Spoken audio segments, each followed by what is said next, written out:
Fine. Let's not become enemies over this. But let's learn to tolerate opposing views. Here's mine, okay? I have heard a lot of people say that there will be chaos if this young man is allowed to go to Achimota, where they expect you to cut your hair. There will be chaos if that happens. Because then everybody else will come along with their own demands. What if my religion says that I must not wear shoes and put powder on my face? What if my religion says I must wear a grass skirt? Where does it end? There will be chaos. Okay, when I hear that, it sounds to me like these people are saying, yeah, if you grant people freedoms, they will be free. Yes, they will. Is that a tragedy?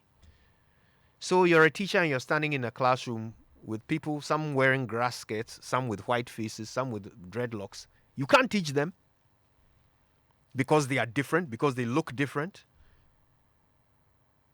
Where did we get this idea that uniformity is the best way to instill discipline in education? Where did we get it from? Yes, I know there must have been some research on this sometime back in the 50s when we were training people to work in factories. That if you instill uniformity in them at the basic level, then when they grow up and they are working in a factory line, they will be mentally prepared for it. But is that what we're training people to do today? Is that what we're educating people for today? Or are we training them to join the military? Where are we getting this idea that when they all look the same, then they learn better? Where is that idea from? The best education system in the world is in Finland. Several years in a row. Secondary education. Nobody has come anywhere close to them. They don't wear uniforms. They don't cut their hair. But they are doing better than everyone else in the world. So are we sure we are right? Are we sure when we say that everyone must look the same in order to learn? Are we sure we are right? Speaking of rights, it sounds as if we think this person is asking or demanding a right from the secondary school. Let me remind you that this person already has rights, guaranteed by the Constitution. They have that right already. It's theirs. The school wants to take it away, and they say they have a good reason for doing so. That's what they say. So the whole debate should really be about whether the school has the right to take away, should have the power to take away this right. That should be the whole debate. Should the school have the power to take away this right? Well, ask yourself, if Kolebu suddenly said that we will only treat people with short hair, we will not treat Rastafarians, would you be okay with that? Would you be okay with Kolebu saying they will only treat they will not treat Rastafarians? Will you be okay with that?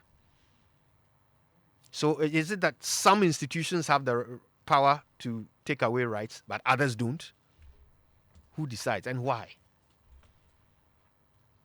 Look, once upon a time, in some parts of this world, there were institutions. And by the way, this is to those who say that an institution should also have the right to set its own rules, like Achimota is doing.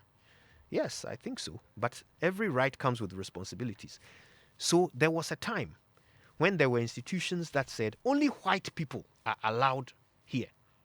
There were restaurants that were white only. There were schools that were white only. There were buses that were whites only. Once upon a time. Should we have said that institutions have the power to set their own rules, so they should be allowed to continue to discriminate?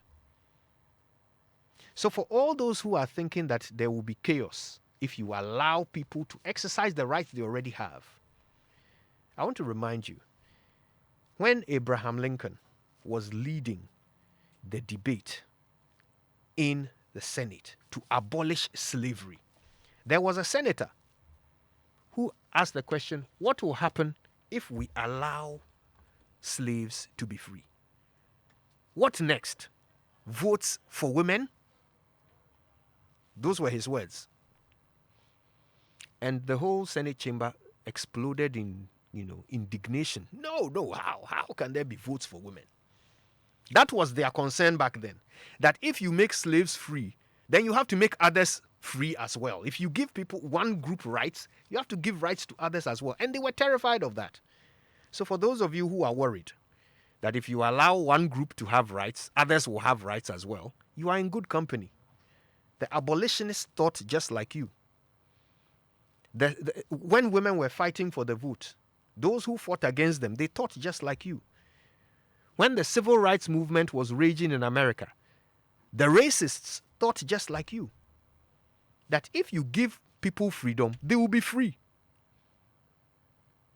What a bad thing that will be, right? That's what I think.